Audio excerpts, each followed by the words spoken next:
Hello students, आज की आपकी जो इंग्लिश की वर्कशीट नंबर 55 है, जो ये आपकी इंग्लिश की पोएम इंग्लिश की बुक बी हाइव की poem no man are foreign से ली गई है।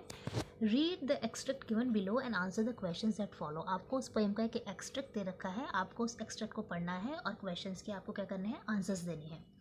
Let us remember whenever we are told to hate our brothers, it is ourselves that we shall dispossess, betray and condemn. हमें याद रखना चाहिए, रिमेंबर मतलब हमें याद रखना चाहिए कि जब भी हमें अपने भाइयों को नफरत करने के लिए बोला जाता है, यदि हमसे कोई अपने भाइयों से ही नफरत करने के लिए बोलता है तो वो हम खुद से ही नफरत कर रहे होते हैं, हम खुद को ही डिस्पोसेस कर रहे होते हैं, खुद को ही हम विहीन कर रहे होते हैं सभी सुखों से, खुद को ही हम डिप्राइव कर रहे होते हैं, खुद को हम बिट्रे मीन्स हम खुद को ही धोखा दे रहे होते हैं, और कंडेम और हम खुद को ही बर्बाद कर रहे होते हैं, खुद को ही हम रुइन कर रहे होते हैं।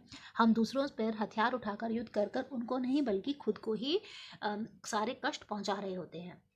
Remember we who take arms against each other, याद रखो हम जो आर्म्स मतलब है हथियार, जो दूसरों के प्रति दूसरों के खिलाफ हथियार उठाते हैं। It is the human earth that we defile, तो हम इस पृथ्वी को, जो इंसान की ये धरती है, उसको हम डिफाइल करते हैं, उसको हम इम्प्योर बना देते हैं, उसको हम दूषित कर देते हैं।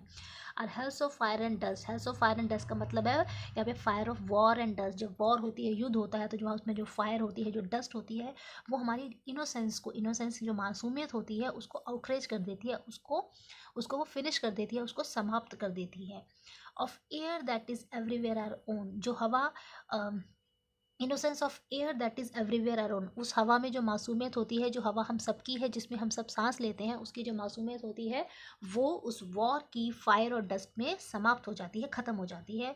Remember no man are foreign and no country strange, हमें याद रखना चाहिए कोई इंसान फॉरेनर नहीं होता और कोई कंट्री स्ट्रेंज नहीं होती, कोई इंसान विदेशी या अजनबी नहीं होता, कोई देश विदेशी या अजनबी नहीं होता। हम सब एक ही अर्थ पर रहते हैं, we all are like brothers. जब एक ही अर्थ पर रहते हैं, एक ही तरह की हवा में सांस लेते हैं, we breathe the same air and we live on the same earth. तो ये एक एक्सट्रैक्ट दे रखा है no man are Foreign poem में से, और इसके पोएट हैं जेम्स किरकप।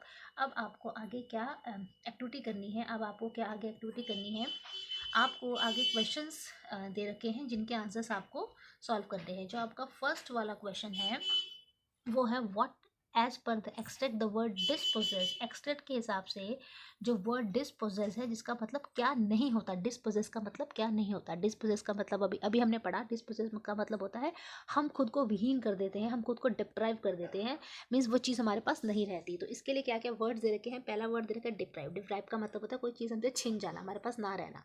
स्ट्रिप का मीनिंग वही होता है किसी से कोई चीज़ छीन लेना। रॉब का मीनिंग भी लूट लेना।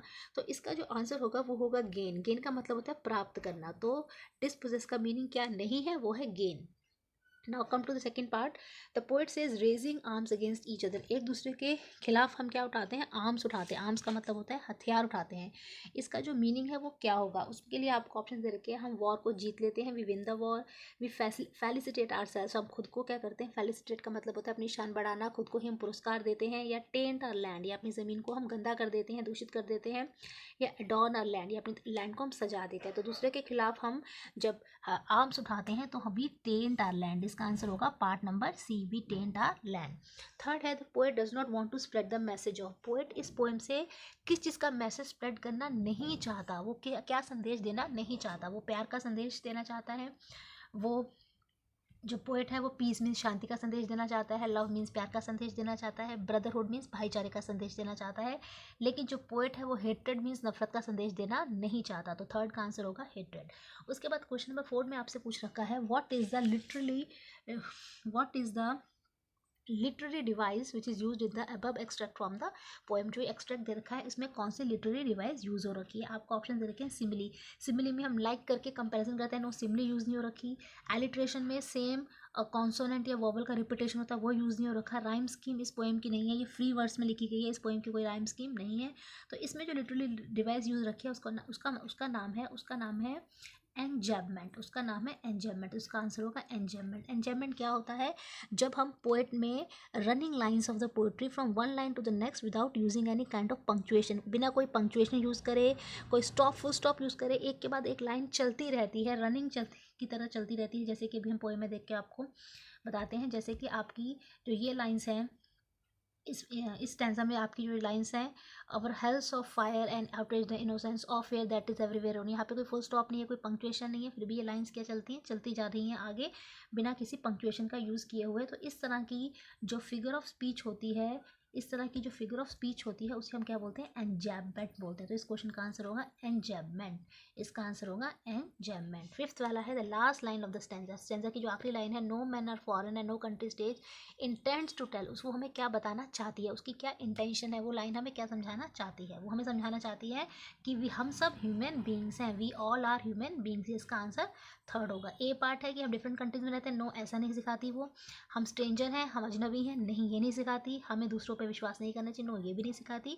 वो सिखाती है we are all human beings, हम सब इंसान हैं। और हमें एक जो पोएम है नो मैन आर फॉरेन, ये एक पीस का, ब्रदरहुड का, लव का मैसेज देती है।